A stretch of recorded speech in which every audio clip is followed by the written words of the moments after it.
12 Mei 1998, sebuah peristiwa penting terjadi di lingkungan Universitas Trisakti, Jakarta. 4 mahasiswa yang mengikuti aksi kampus jatuh akibat tembakan. Mereka tidak membawa senjata dan tidak melakukan tindakan yang membahayakan. Mereka hanya menyampaikan tuntutan yang mewakili keresahan masyarakat pada masa itu. Namun situasinya berubah drastis ketika aparat menggunakan peluru untuk membubarkan mereka. Peristiwa ini menjadi titik awal yang menggerakkan perubahan besar di Indonesia. Penembakan tersebut mengguncang kepercayaan publik terhadap aparat dan pemerintah, sekaligus memunculkan pertanyaan besar yang masih belum terjawab hingga saat ini. Bagaimana sebuah aksi damai bisa berakhir dengan hilangnya nyawa mahasiswa? Tragedi inilah yang kemudian membuka jalan menuju peristiwa-peristiwa besar berikutnya dalam sejarah nasional.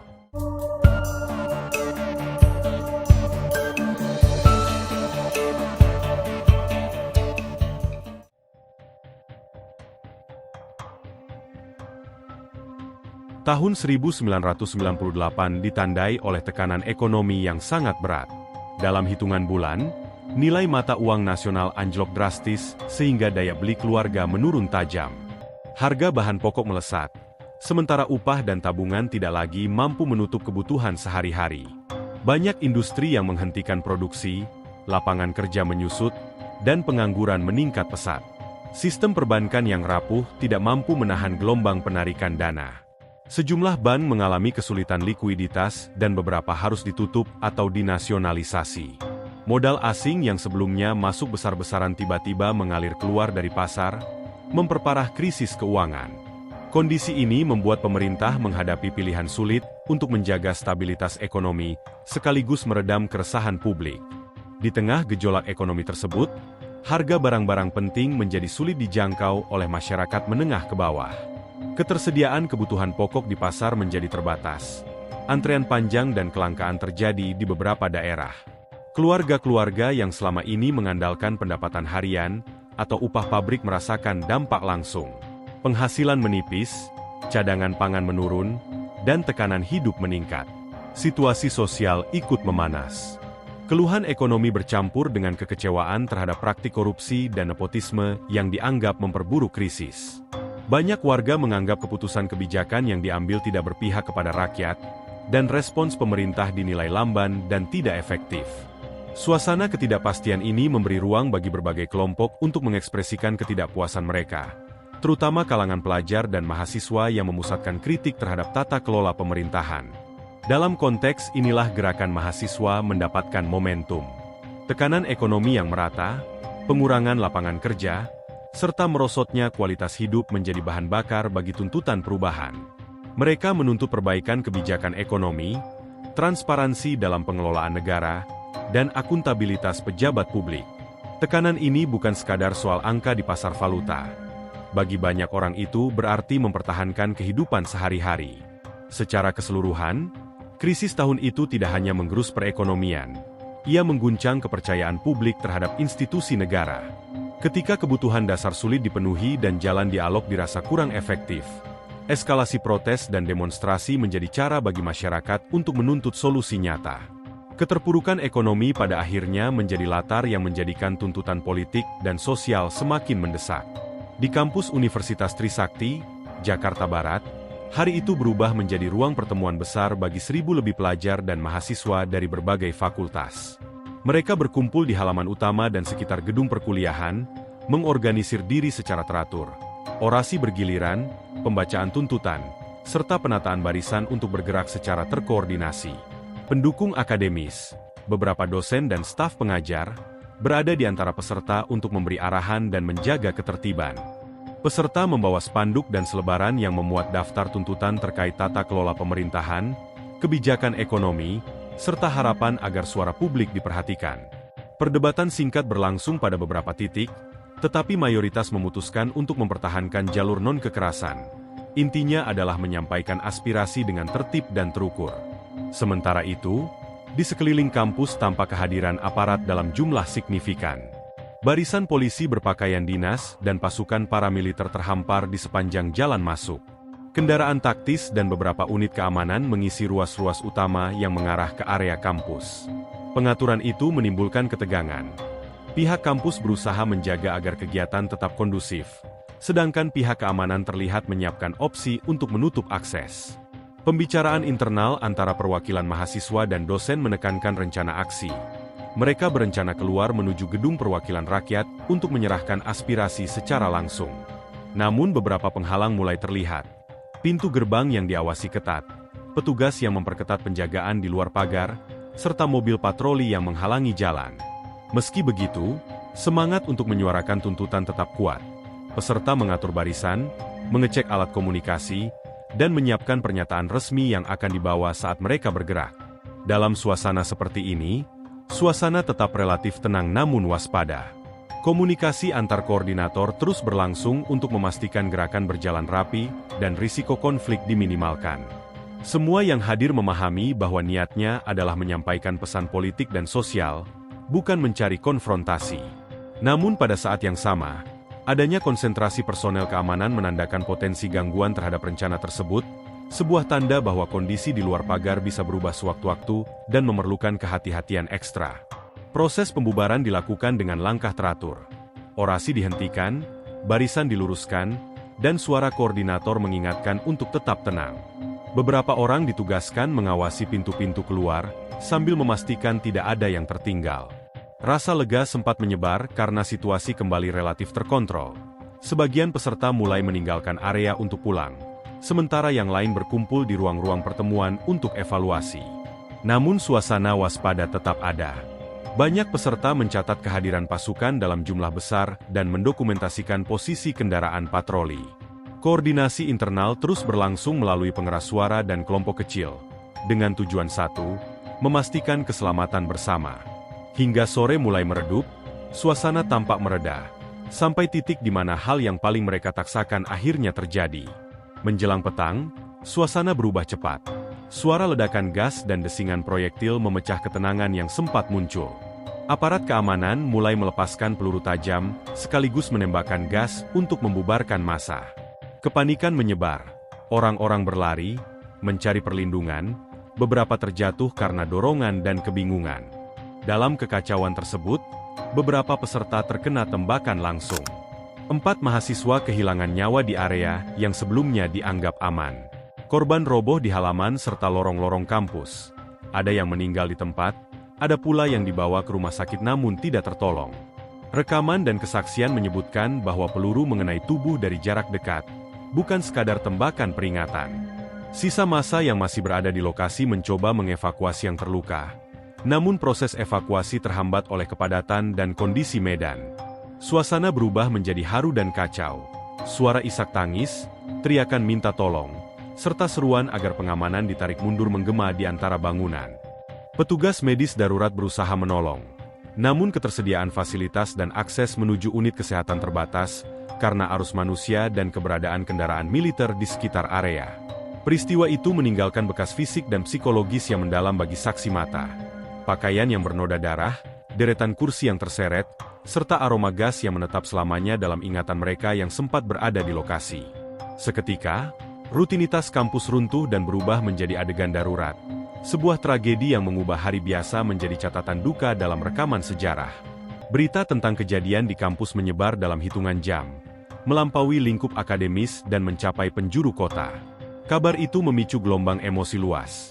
Warga biasa, pelaku bisnis, buruh pabrik, dan pelajar di luar Jakarta merespons dengan protes dan kecaman. Di banyak titik, kerumunan berkumpul spontan untuk menuntut penjelasan dan tindakan nyata dari pihak berwenang. Kondisi ibu kota berubah drastis. Beberapa area pusat perbelanjaan dan jalan protokol menjadi sasaran aksi massa yang marah. Terjadi pembakaran dan perusakan pada fasilitas komersial, transportasi terganggu, serta pasokan listrik dan komunikasi sempat mengalami gangguan di beberapa lokasi. Pemerintahan daerah dan instansi keamanan berupaya mengendalikan situasi, tetapi skala peristiwa melampaui kapasitas respons cepat pada awalnya. Media cetak dan siaran ikut mempercepat aliran informasi. Laporan lapangan, foto-foto, dan rekaman suara menyebar melalui pos dan siaran yang masih berjalan, sehingga tekanan publik terhadap lembaga tinggi meningkat. Solidaritas sosial juga muncul. Organisasi kemasyarakatan, serikat pekerja, dan elemen masyarakat sipil menyuarakan dukungan bagi keluarga korban, serta menagih akuntabilitas dari pejabat terkait. Krisis keamanan berdampak pada aktivitas ekonomi. Banyak gerai tutup lebih awal, investor menunda keputusan, dan pasar modal merespons negatif terhadap ketidakpastian politik yang menguat. Kondisi ini menambah tekanan ekonomi yang sebelumnya sudah berat, sehingga permintaan untuk perubahan kebijakan menjadi semakin mendesak. Di tingkat politik, suara-suara penuntut reformasi bertambah lantang. Tokoh-tokoh masyarakat dan beberapa anggota parlemen mulai menyuarakan perlunya penyelidikan independen dan mekanisme transparan untuk mengusut kejadian. Sementara itu, keluarga yang berduka dan saksi mata menuntut keterangan jelas tentang siapa yang bertanggung jawab dan bagaimana kejadian bisa berujung pada hilangnya nyawa manusia pada area pendidikan yang semestinya aman. Pengaruh peristiwa ini tidak hanya bersifat nasional. Perhatian internasional terhadap situasi dalam negeri meningkat, mendorong evaluasi dari komunitas internasional mengenai stabilitas politik dan kondisi hak asasi manusia. Tekanan luar dan dalam negeri bersilangan, mempercepat dinamika politik yang sudah tegang. Akibatnya, tuntutan massa berkembang dari sekadar permintaan penjelasan menjadi seruan untuk perubahan struktur kekuasaan yang dinilai gagal melindungi warga negara. Tekanan politik yang menumpuk pada akhir Mei 1998 mencapai titik kritis. Setelah gelombang protes massal, sejumlah pemimpin partai dan tokoh penting dalam struktur pemerintahan mulai menarik dukungan secara terbuka. Mayoritas elit politik yang sebelumnya berpihak pada kekuasaan memilih untuk bersikap pragmatis. Mereka menilai kelanjutan kepemimpinan lama justru akan memperdalam krisis dan menimbulkan kerugian lebih besar bagi negara. Di arena militer dan birokrasi, muncul kecenderungan yang sama. Perintah dari atas mulai melemah, dan komando-komando tingkat menengah menunjukkan sikap berhati-hati terhadap potensi eskalasi konflik. Pergeseran dukungan ini tidak terjadi dalam hitungan jam saja, melainkan melalui rangkaian pertemuan tertutup, komunikasi antar panglima, dan negosiasi politik intens yang berlangsung selama beberapa hari. Di sisi publik, tuntutan agar presiden mundur bergema lebih keras. Demonstrasi terus berlangsung dan menuntut perubahan kepemimpinan sebagai langkah awal penyelesaian krisis. Secara ekonomi, situasi tetap kritis sehingga tekanan sosial politik sulit diredam. Para pemangku kepentingan domestik dan internasional menilai stabilitas pemerintahan menjadi prasyarat kembalinya kepercayaan pasar. Tekanan dari berbagai arah, politik, militer, masyarakat, dan ekonomi, membuat opsi mempertahankan status quo semakin tidak realistis. Pada 21 Mei 1998, keputusan besar diambil. Presiden Soeharto mengajukan pengunduran diri dari jabatannya. Untuk menyatakan berhenti dari jabatan saya sebagai Presiden Republik Indonesia. Pengumuman itu ditandai dengan penyerahan mandat kepada Wakil Presiden B.J. Habibie. Langkah tersebut menghentikan era yang telah berlangsung lebih dari 3 dekade dan membuka babak transfer kekuasaan yang cepat. Keputusan ini bukan murni hasil satu pertemuan publik. Prosesnya merupakan akumulasi kehilangan legitimasi politik dan kolapsnya dukungan dari aktor-aktor kunci negara. Akibat pengunduran diri itu langsung terasa. Kekosongan kepemimpinan diisi melalui mekanisme konstitusional, namun suasana politik tetap tegang. Komitmen untuk reformasi mulai menjadi fokus pembicaraan formal, dari janji pembenahan institusi hingga rencana pembentukan tim penyelidikan terhadap peristiwa-peristiwa kekerasan sebelumnya. Publik merespons dengan reaksi campuran. Ada rasa lega karena perubahan kepemimpinan, sekaligus waspada menilai apakah janji-janji perbaikan benar-benar akan diwujudkan. Secara garis besar, langkah mundurnya kepala negara mengakhiri era otoriter yang lama berkuasa dan membuka peluang untuk restrukturisasi politik. Namun pergantian ini juga menimbulkan tantangan baru. Bagaimana menjamin akuntabilitas bagi peristiwa kekerasan yang baru saja terjadi, bagaimana memulihkan kondisi ekonomi, dan bagaimana membangun tata kelola yang lebih transparan.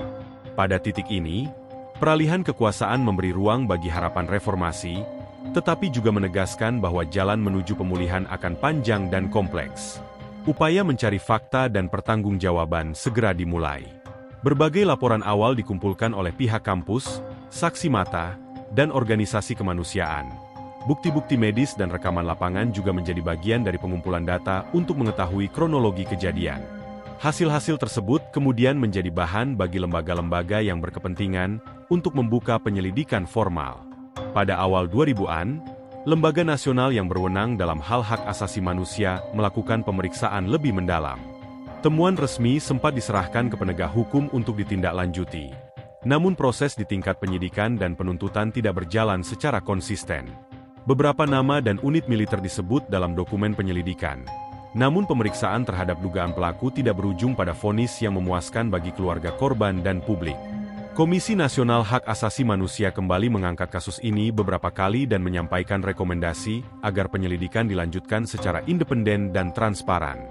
Pengusutan yang berulang-ulang memperlihatkan hambatan struktural, dokumen yang hilang atau tidak lengkap, koordinasi antar institusi yang lemah, dan resistensi dari pihak-pihak yang diduga terlibat dalam rantai komando. Kondisi ini menimbulkan kesan impunitas, bahwa pelanggaran serius dapat tetap tanpa konsekuensi. Sejumlah upaya litigasi dan advokasi sipil terus berlangsung. Keluarga korban, kelompok masyarakat sipil, dan beberapa pengacara hak asasi manusia menuntut agar kasus diproses sebagai pelanggaran HAM berat. Hari ini, kita menikmati kebebasan yang lahir dari keberanian generasi yang berani bersuara.